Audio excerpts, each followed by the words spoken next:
Bună ziua și bine v-am regăsit, dragii mei!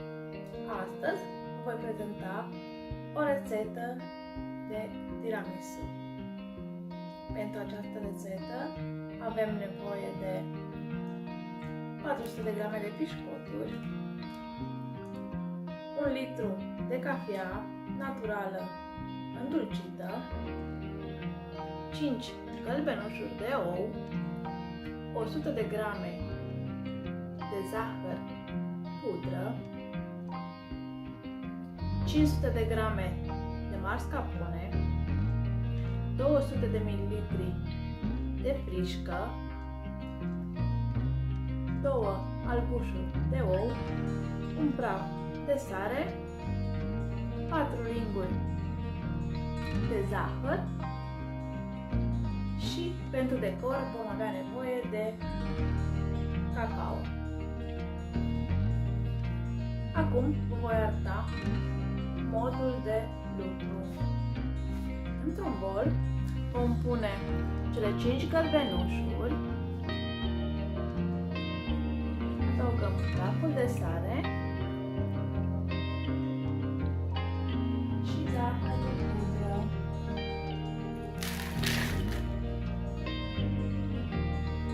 Și le vom pleca bine.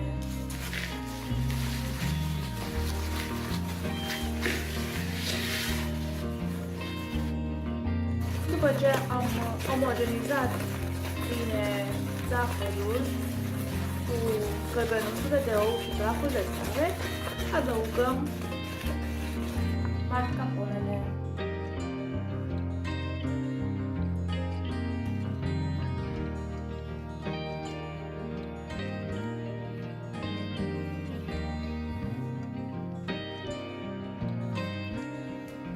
Iar acum vom amesteca bine până se incorporează mascarponele în compoziția de zahăr cu gălbenușurile de ou.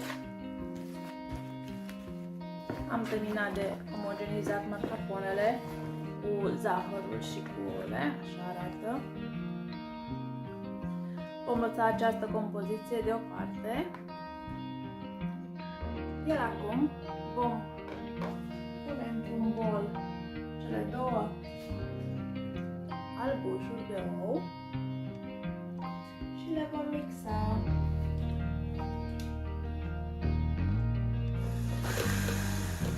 Acum adăugăm și cele 4 linguri de zahăr.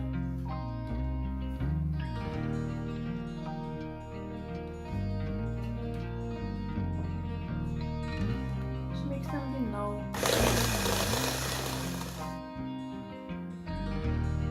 Această compoziție o vom adăuga în compoziția de mascarpone cu ou și cu zahăr.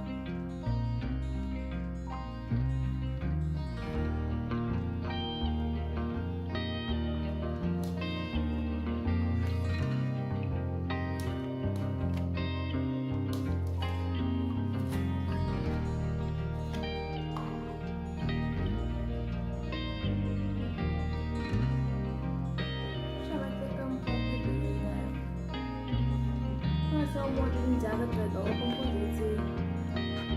Am omogenizat bine cele 2 compoziții. Iar acum vom mixa frișca.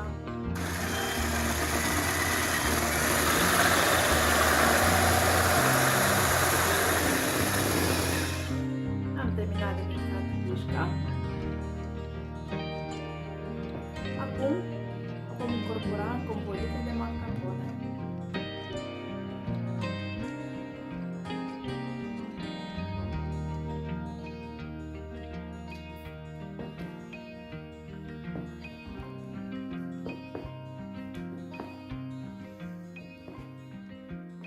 Am terminat de incorporat și frișca în compoziția de mascarpone. Așa arată crema noastră pentru tiramisu. Am pregătit o tavă cu pereții mai înalți. A mea are 5 cm, în care am pus hârtie de copt și vom așeza pișcoturile pe care le vom însiropa. Nu vom lăsa foarte mult la însiropat, deoarece pișcoturile absorb foarte repede lichidul și apoi vor fi foarte moli. Este primul strat de pișcoturi. Vom pune jumătate din cantitatea de cremă.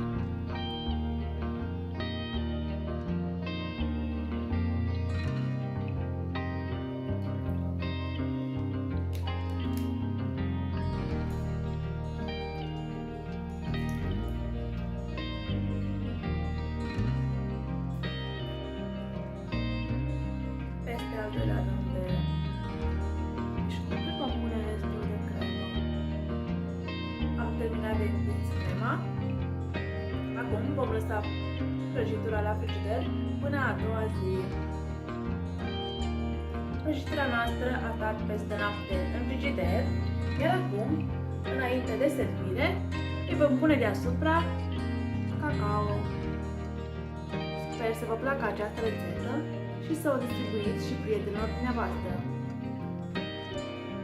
Până data viitoare, vă doresc numai bine și poftă bună! La revedere!